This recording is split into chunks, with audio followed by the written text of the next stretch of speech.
میں قابل تکریم صدر محترم کی وساطت سے اس تقریب کے لائق احترام صاحبان انتظام و انصرام کو ہدیہ تبریک پیش کرتا ہوں، جنہوں نے اس دور پرآشوب اور عہد کم ظرف میں انتھک محنت کر کے کتاب دشفق رنگونہ کی نشست رونمائی کا بصد خلوص و محبت اہتمام کیا ہے، جس کے لائق تحسین مؤلف جناب عبدالحمید زاہد صاحب ہیں۔ یہ گراں قدر کتاب جناب میمرِ شفق کی شخصیت کی نہ صرف خوبصورت قلمی تصویر ہے، بلکہ ان کے فکر و فن کی عمدہ ترجمان بھی ہے۔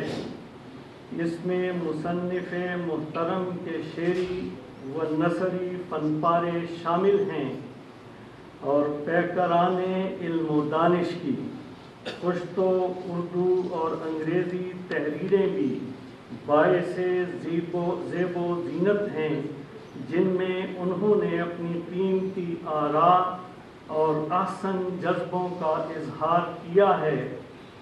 مذکورہ کتاب پشتو، اردو اور انگریزی 3 حصوں پر مشتمل ہے۔ کل صفحات ما تصاویر 672 ہیں۔ مجھ کوتاہ قلم کو اردو حصے پر اظہار خیال کا حکم ہوا ہے، لہذا میں شفق اور شفقیات پر اپنی بساط کے مطابق گفتگو کروں گا۔ صدا مہکتی رہے اے نسیم صبح بہار، یہ آج میرے خرابے میں تو کدھر آئی۔ پشت و شعر و ادب کا کوئی گوشہ ایسا نہیں جہاں شفق کی زیر لب مسکراہٹیں، رعنائیاں، سوز و ساز اور فکر و نظر کے چراغ اپنا جادو نہ جگا رہے ہوں، اور اردو ادب کی بیشتر اصناف میں بھی ان کی فتوحات مستانہ کا یہی والہانہ پن نمایاں ہے۔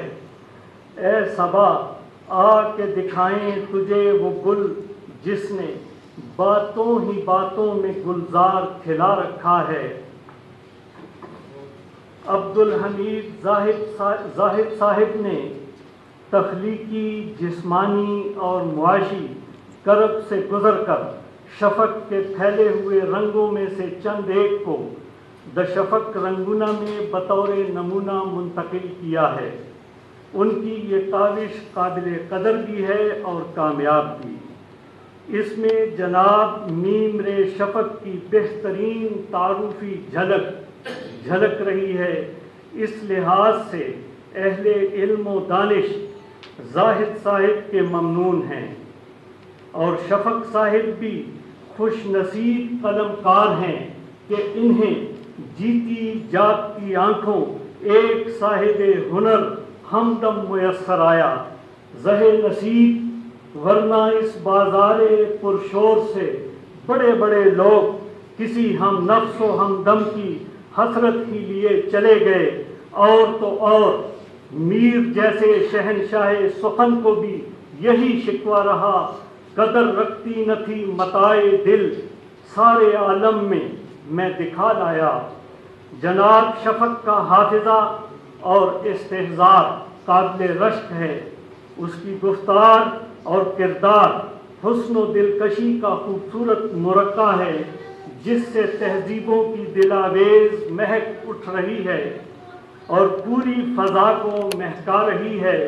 وہ لکھتا نہیں، حرف و لفظ کے ستارے ٹانکتا ہے، جن کی روشنیوں سے فکر و احساس کے آبگینے چمک اٹھتے ہیں۔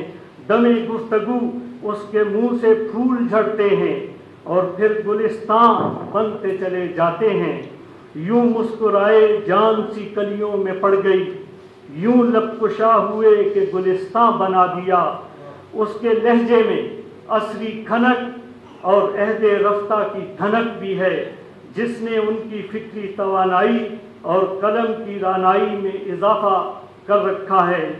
خزینۃ الادب صاحب فراست جناب محمد ظہور الحق صاحب نے ایک دفعہ بھری علمی مجلس میں بے دھڑک فرمایا، اسرار اور شفق پشتوں کے فیض احمد فیض ہیں۔ آپ لاپا تجھ کو کس حسرت سے تکتے ہیں فراز، کچھ تو ظالم پاس ہمراہاں ذرا آہستہ چل۔